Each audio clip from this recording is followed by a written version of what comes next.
Hello dear student, स्वागत है आप सभी का शुभम क्लासेस के इस नए वीडियो में। मैं संजीव सर। स्टूडेंट, आज के इस वीडियो में हम लोग डिस्कस करने वाले हैं किसी वैद्युत द्विध्रुव के कारण किसी बिंदु पर वैद्युत विभव। ठीक है, तो अब वैद्युत द्विध्रुव के कारण यहाँ पे हमें 3 स्थितियाँ पढ़नी है। ठीक है, पहले और दूसरे स्थिति के बारे में आप लोगों ने चैप्टर नंबर 1 में काफ़ी अच्छी तरीके से पढ़ा है, और अगर नहीं भी याद है तो कोई दिक्कत वाली बात नहीं। अभी इसको हम एक बार फिर से जो है रिवाइज करेंगे कि वैद्युत द्विध्रुव होता क्या है। ठीक है, क्योंकि बहुत बच्चे जो है कमेंट्स किए थे कि सर थोड़ा बेसिक से। अब थोड़ा बेसिक्स का मतलब है, जैसे मान लो वैद्युत द्विध्रुव के बारे में हम बता रहे हैं, तो वैद्युत द्विध्रुव के बारे में चैप्टर नंबर 1 में काफ़ी डिटेल में मैंने डिस्कस भी किया था, तो कोई दिक्कत वाली बात नहीं है। मैं आज कि इस वीडियो में भी वैद्युत द्विध्रुव के बारे में बताऊंगा कि वैद्युत द्विध्रुव होता क्या है, और इसके कारण किसी बिंदु पर, चाहे वो अच्छी स्थिति में हो या निरक्षीय स्थिति में हो, या तीसरा जो है व्यापक स्थिति में हो। ठीक है, ये एक थोड़ा सा नया कॉन्सेप्ट है जो कि अच्छी और निरक्षीय दोनों स्थितियां इसमें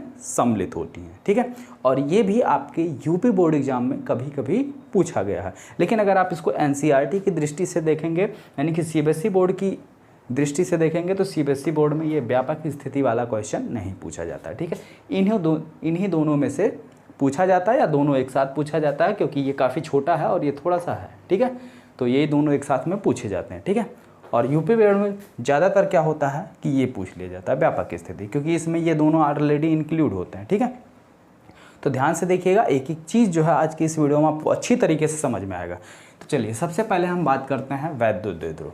तो अगर हम वैद्युत द्विध्रुव की बात करें, ठीक है, वैद्युत द्विध्रुव, तो वैद्युत द्विध्रुव होता क्या है स्टूडेंट? कितने लोगों को याद है वैद्युत द्विध्रुव की परिभाषा? कितने लोगों को याद है? जितने भी बच्चों को याद है सभी लोग जो है नीचे कमेंट बॉक्स में इसकी परिभाषा कमेंट करिए, और जितने लोगों को नहीं याद है वो ध्यान से देखिए।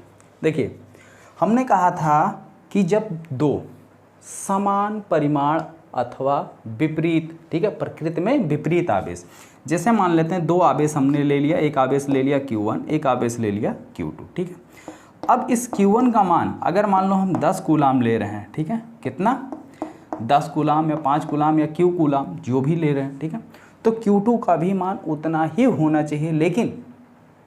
लेकिन अगर इसको हम +10 ले रहे हैं तो इसको -10, यानी अगर एक जो है हमारा प्लस चार्ज है तो दूसरा माइनस चार्ज होना चाहिए, लेकिन परिमाण जो है दोनों का बराबर होना चाहिए। ठीक है, ऐसा नहीं कि एक को हम 2 कूलाम ले लें, एक को 1 कूलाम ले लें। ठीक है, ऐसा नहीं होना चाहिए। ठीक है, यहाँ बात समझ में आ गई। तो जब दो परिमाण में समान का मतलब समझ में आया कि उनका जो मान होना चाहिए वो समान होना चाहिए, लेकिन प्रकृति जो है, यानी कि जो नेचर है, वो अलग अलग होना चाहिए। ठीक है, तो परिभाषा ध्यान से सुनिए। जब दो समान परिमाण के अथवा विपरीत प्रकृति के, ठीक है, जब दो समान परिमाण व विपरीत प्रकृति के आवेश एक दूसरे से अल्प दूरी पर स्थित होते हैं, एक दूसरे से अल्प दूरी पर स्थित होते हैं, तो इस प्रकार का निकाय हमारा क्या कहलाता है?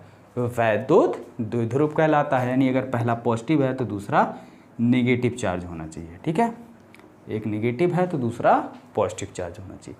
जब दो परिमाण में समान, ठीक है, तथा विपरीत प्रकृति के दो आवेश एक दूसरे से अल्प दूरी पर स्थित होते हैं, तो इस प्रकार से बने निकाय को, या इस प्रकार के निकाय को वैद्युत द्विध्रुव कहते हैं। ठीक है, बात समझ में आई। इसके बीच की जो दूरी है उसको हम लोग लिखते हैं किससे? 2l से। किससे लिखते हैं? 2l से। तो वैद्युत द्विध्रुव अगर समझ गए तो ठीक है। आगे देखो, वैद्युत द्विध्रुव आघूर्ण क्या है? वैद्युत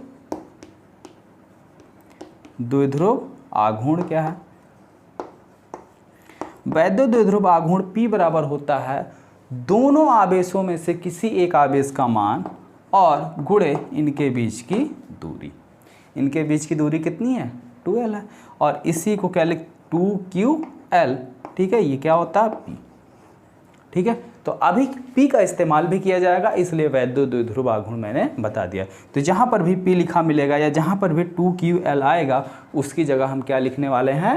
P लिखेंगे। ठीक है, बात समझ में आ गई। क्योंकि अगर आपको याद हो पहले चैप्टर में, तो द्विध्रुव के कारण जब अच्छी स्थिति में हमने तीव्रता निकलवाई थी, तो वहाँ पे कितना आया था?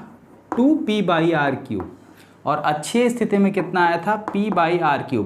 आगे 1/4πε0 कॉमन है, ठीक है, आगे 1/4πε0 कॉमन है, ठीक। तो ये p क्या है, वैद्युत द्विध्रुव आघूर्ण, ठीक है। यहाँ तक बात समझ में आ गई ना। और जो बच्चे जो है चैप्टर नंबर 1 में की सारी वीडियो अच्छी तरीके से नहीं देखे हैं, वो सभी लोग चैप्टर नंबर 1 के सभी वीडियो अच्छी तरीके से देख लीजिए, क्योंकि चैप्टर नंबर 1 में मैंने आपको सिर्फ वही चीज़ें पढ़ाई हैं जो आपके सिलेबस में है और बोर्ड एग्जाम के लिए इम्पॉर्टेंट है। सिलेबस आपको पूरा पढ़ाया जाएगा, सिलेबस में से कोई कटौती नहीं की गई, लेकिन जो सिलेबस से रिमूव कर दिया गया वो टॉपिक आपको नहीं पढ़ाए गए हैं, ठीक है। जैसे मैंने आपको बताया भी था कि आवेशित गोलीय चालक के कारण ये वाला टॉपिक हट गया है, तो गोला वाला पूरा टॉपिक हट गया, तो गोले से संबंधित कोई भी टॉपिक मैंने आपको नहीं पढ़ाया। उसका कारण यही है कि वो हटा दिया गया, ठीक है। तो जो नहीं है उसको पढ़कर क्या फ़ायदा, क्योंकि वहाँ से क्वेश्चन बनना है नहीं। तो चलिए अब बात करते हैं वैद्युत द्विध्रुव के कारण, जो हमारा मेन आज का टॉपिक है, ठीक है, अच्छी स्थिति में वैद्युत विभव। हेडिंग डालिए, electric potential due to a electric dipole, ठीक है, electric potential due to a electric dipole at axial point.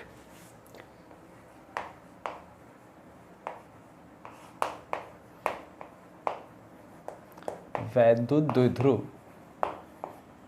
के कारण अच्छी स्थिति में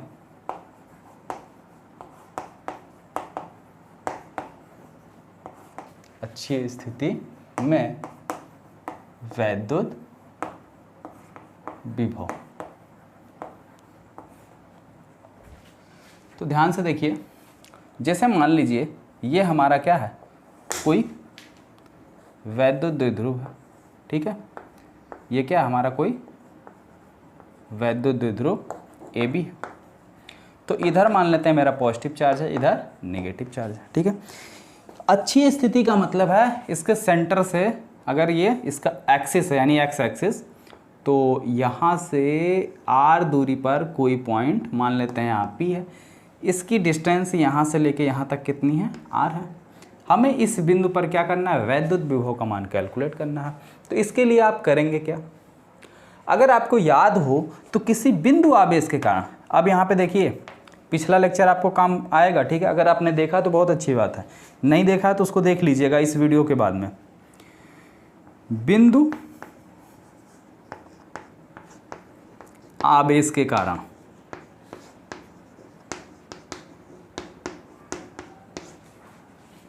वैद्युत विभव, क्या फार्मूला होता है,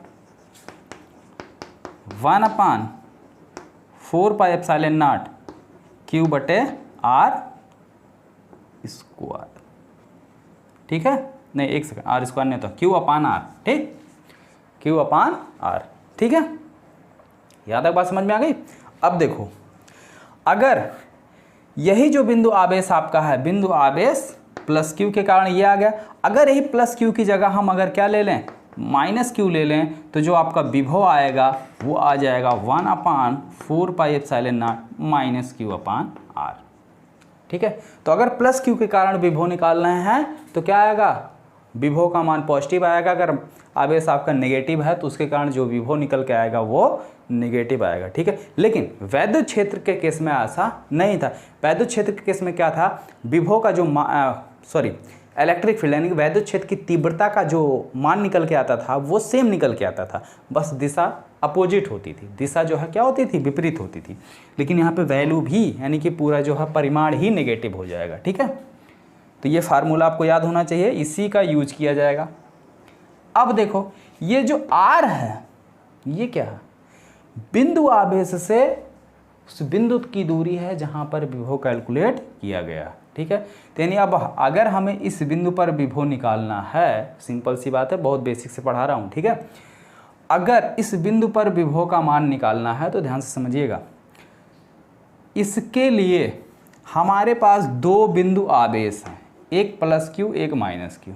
तो जो दूरी है इस बिंदु की वो हमको यहाँ से पता होनी चाहिए और यहाँ से पता होनी चाहिए, सेंटर से हमको कोई मतलब नहीं है अगर विभव का मान निकालना है तो, ठीक है। तो दूरी हम क्या करते हैं, सबसे पहले बी से इसकी दूरी कैलकुलेट कर लेते हैं और ए से जब दूरी कैलकुलेट कर लेंगे तो फिर विभव का मान आसानी से कर निकल आएगा। चलो देखो भाई, बिंदु बी से P की दूरी कितनी हो जाएगी।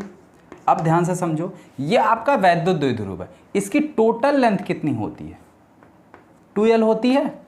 ये इसका सेंटर पॉइंट है, O इसका क्या सेंटर पॉइंट है।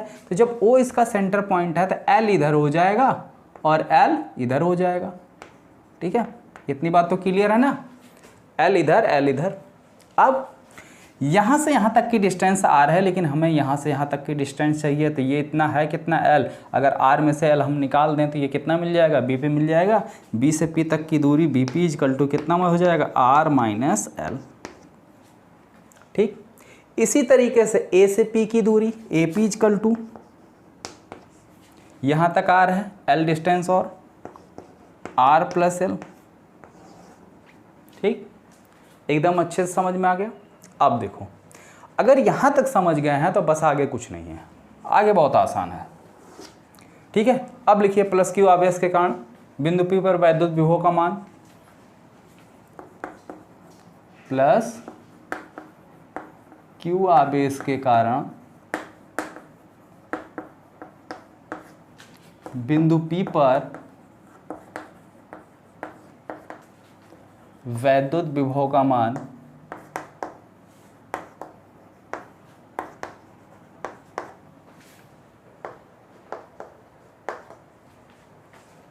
V1 इक्वल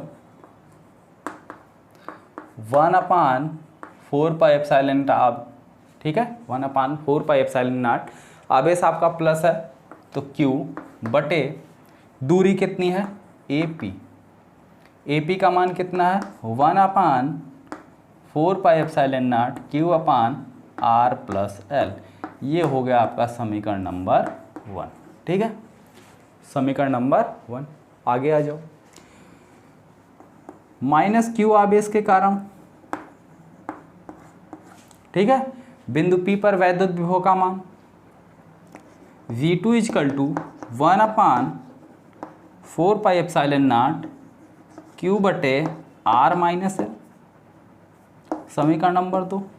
ठीक है, अब बिंदु P पर परिणामी विभव माइनस है ना, तो यहाँ पे माइनस लग जाएगा और ये माइनस जो है आपका क्या आ जाएगा, बाहर आ जाएगा, -1/4πε0 Q बटे R। ये हो गया आपका समीकरण नंबर 2। बिंदु P पर परिणामी विभव, बिंदु P पर परिणामी विभव कितना हो जाएगा, V equal to V1 plus V2, V equal to V1 plus V2। अब V1 का मान कितना वो रखो, 1/, ऊपर देखिए 4πε0 Q बटे R प्लस L। ठीक है, V2 का मान कितना है, प्लस V2 का मान कितना है, माइनस 1/4πε0 Q/R माइनस L। आगे देखिए, V इक्वल टू 1/4πε0 ठीक है, और साथ ही साथ Q, तो यानी Q/4πε0 दोनों में कॉमन है, कॉमन ले रहे हैं, तो Q/4πε0 कॉमन ले लिया गया, तो ऊपर बचा 1, नीचे बचा R प्लस L, तो 1R प्लस L। ठीक है, बीच में प्लस माइनस हो जाएगा, माइनस, यहाँ बचेगा 1 माइनस, ठीक है, 1/R माइनस L। ठीक, यहाँ तक समझ में आया।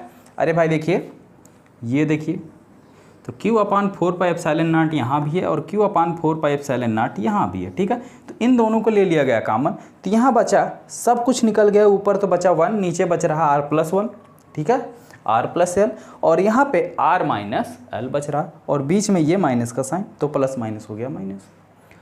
अब एक चीज़ आगे देखिए, v equal to q upon 4 pi epsilon naught, q upon 4 pi epsilon naught, ठीक है,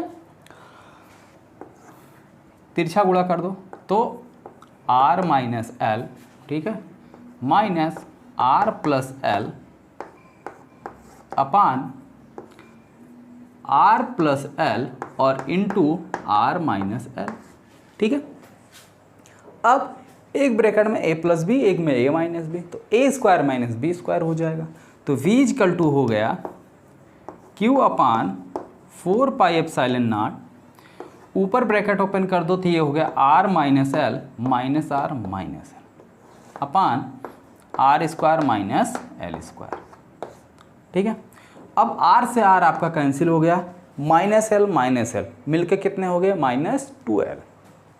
तो v इजकल टू आ गया q upon 4 pi epsilon naught minus 2l upon r square minus l square, ठीक है, r square minus l square.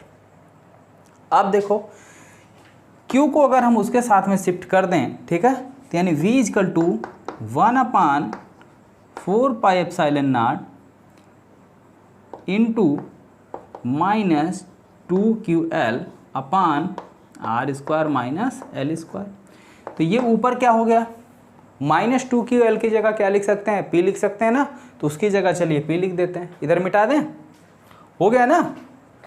नहीं figure नहीं मिटाएंगे, काम आएगा फिगर, थोड़ा सा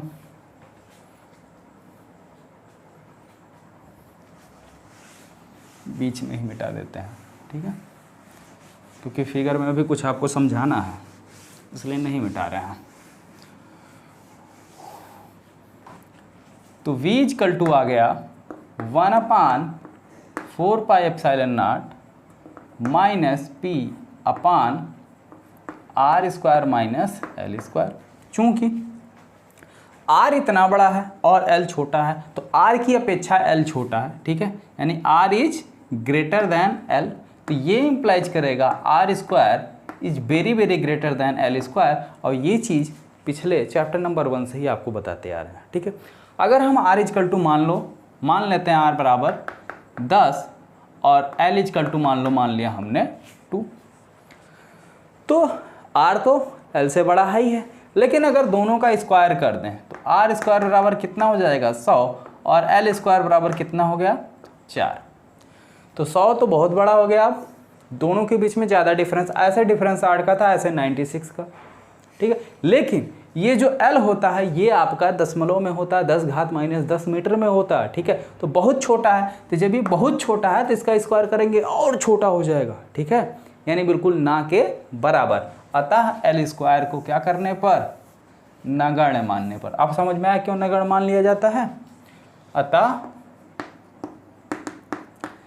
L स्क्वायर को नगण्य मानने पर, ठीक है। तो इसको 0 मान लो, तो जब 0 मान लोगे तो क्या हो जाएगा 0, तो क्या मिला v equal to 1 upon 4 pi epsilon naught, और माइनस को भेज दो बाहर, minus p upon r square, ठीक है। ये आपका फार्मूला आ गया। अब देखिए थोड़ा सा यहाँ पे कन्फ्यूजन, ठीक है, आपको कन्फ्यूजन है, मुझे नहीं है। कन्फ्यूजन ये है कि बुक में आप देखोगे तो मिल जाएगा 1 upon 4 pi epsilon naught p upon r square, ठीक है, ये चीज़ आपके बुक में मिलेगा, ठीक। प्लस में आएगा, क्यों प्लस में आएगा, उसका कारण है, अगर आप बुक के फिगर को देखें, बुक में जो द्विध्रुव आपको लेके सॉल्व किया गया है उसमें जो है -q को इस साइड लिया गया और +q को इस साइड, ठीक है, बात को समझो। -q को यहाँ पे ले लिया गया है, a की जगह पे -q को ले लिया गया और b की जगह पे +q, ठीक है।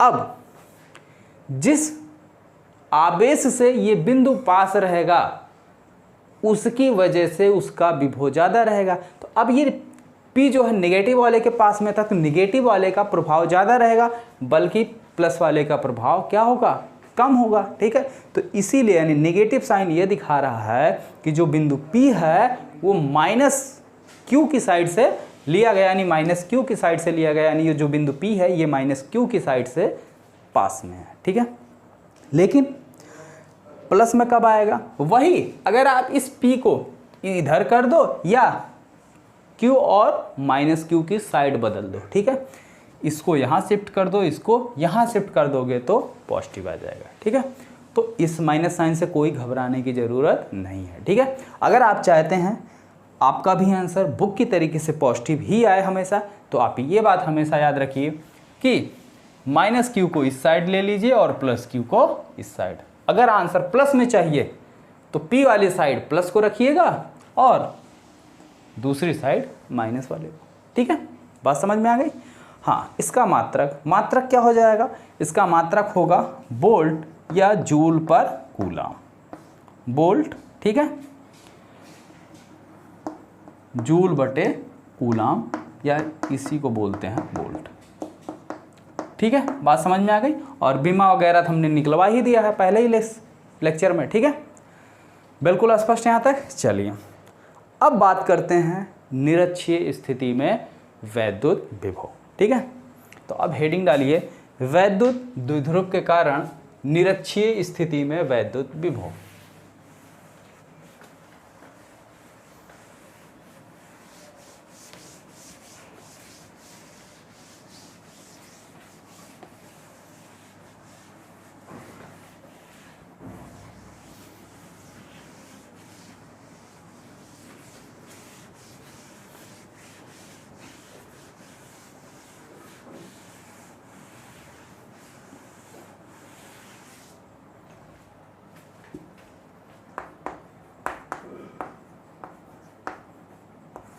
निरक्षीय स्थिति में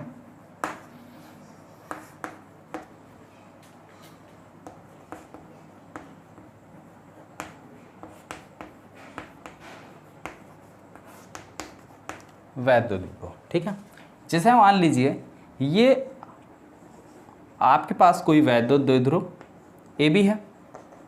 ठीक है, प्लस Q माइनस Q, ये इसका सेंटर पॉइंट है। ठीक है, ये इसका सेंटर पॉइंट O है। टोटल डिस्टेंस 2L है। ठीक है, लेकिन सेंटर पॉइंट है तो यानी L डिस्टेंस इधर हो जाएगी और L डिस्टेंस इधर हो जाएगी। ठीक है, और इसके निरक्षफल यानी ऐसे यहाँ पर कोई पॉइंट P है और इसकी डिस्टेंस यहाँ से लेके यहाँ तक R है। इस बिंदु पर हमें वैद्युत विभव का मान निकालना है। ठीक है,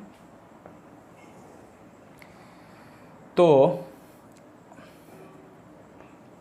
अभी हमने आपको बताया कि जिस बिंदु पर हमें वैद्युत विभव का मान निकालना होता है, ठीक है, उस बिंदु की दूरी हमारा जो बिंदु आवेश होता है वहाँ से पता होनी चाहिए। ठीक है, तो हमें दूरी कहाँ से चाहिए, बिंदु A से। तो A से P तक की दूरी अगर आप ध्यान से देखें तो AOP एक समकोण त्रिभुज बन रहा है। कैसा त्रिभुज है, समकोण, यानी ये कोण 90 अंश बन रहा है, समकोण त्रिभुज है। ठीक है, जिसमें AP सबसे बड़ी भुजा है यानी कर्ण का काम कर रहा है। तो कर्ण का वर्ग यानी AP स्क्वायर इक्वल टू क्या हो जाएगा, आधार का वर्ग AO square plus OP square. हमें चाहिए AP, तो AP equal to under root AO square plus OP square. ठीक है, अब देखो AO का मान कितना है, R स्क्वायर, इसका मान L स्क्वायर, सॉरी AO का मान कितना है, L स्क्वायर। ठीक है, L स्क्वायर और OP का मान है R, तो ये R स्क्वायर। ठीक इसी तरीके से जब आप BP निकालोगे तो ये भी R, ये भी L, इसका भी मान उतना ही आएगा, कितना, L square plus R square. इसकी भी वैल्यू कितनी आ गई, L square plus R square. मान निकल गया। अब आ जाओ, अगर दूरी पता चल गया तो अब सीधे सीधे विभव निकालते हैं। पहला प्लस क्यू आवेश के कारण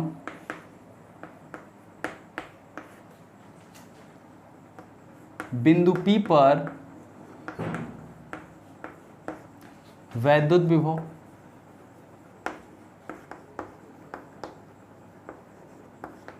तो वैद्युत विभव बिंदु P आवेश कहाँ है, प्लस क्यू आवेश A पे स्थित है तो विभव हम मान लेते हैं VA या V1 मान लो, ठीक है, जो भी आपको मानना हो।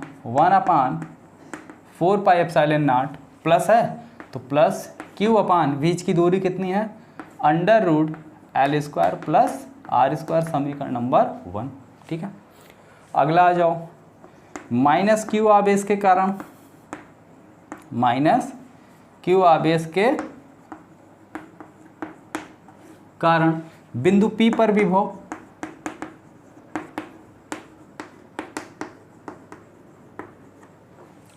अब ये माइनस क्यू है, ठीक है, माइनस क्यू आवेश कारण यहाँ पर विभव कितना होगा, यहाँ से इसकी दूरी कितनी है, √L² प्लस R², और विभव का फार्मूला माइनस क्यू आवेश है तो 1/4πε0 माइनस क्यू अपान R, R का मान ये है, ठीक है। तो V2 = 1/4πε0 माइनस क्यू अपान √L² प्लस R², या इसको लिख सकते हो, माइनस को बाहर ले आओ, 1/4πε0 क्यू अपान √L² प्लस R², समीकरण नंबर 2, समीकरण नंबर 2। बिंदु P पर परिणामी विभव,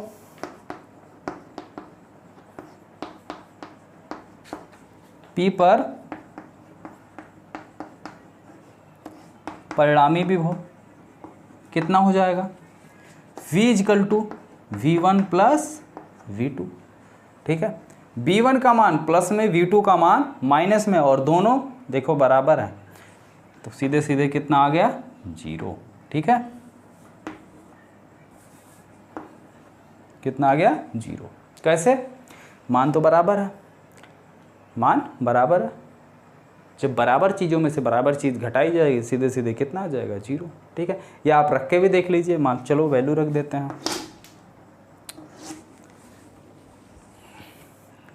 V1 की वैल्यू 1/4πε0 क्यू अपान √L² plus R² plus V2 की वैल्यू -1/4πε0 क्यू अपान √L² plus R², plus minus minus, ये इससे सीधे सीधे कैंसिल, आया कितना, 0, ठीक है।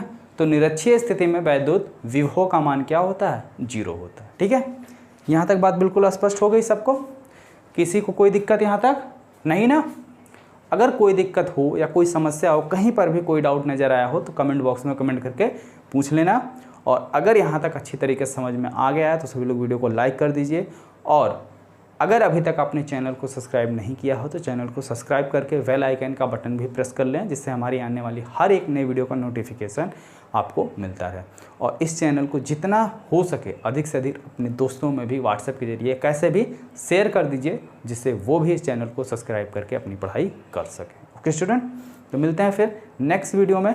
और वैद्युत द्विध्रुव के व्यापक स्थिति के कारण किसी बिंदु पर वैद्युत विभव, ठीक है। व्यापक स्थिति में क्या है कि आपके अक्षीय और निरक्षीय स्थिति दोनों ऑलरेडी सम्मिलित हैं, दोनों एक तरीके से मिक्स ही हैं, और उसको मैं कल जो है प्रूफ करके दिखाऊंगा, ठीक है, कि कैसे जो है अक्षीय और निरक्षीय दोनों एक साथ कैसे किए जाएंगे, ठीक है। मिलते हैं फिर नेक्स्ट वीडियो में।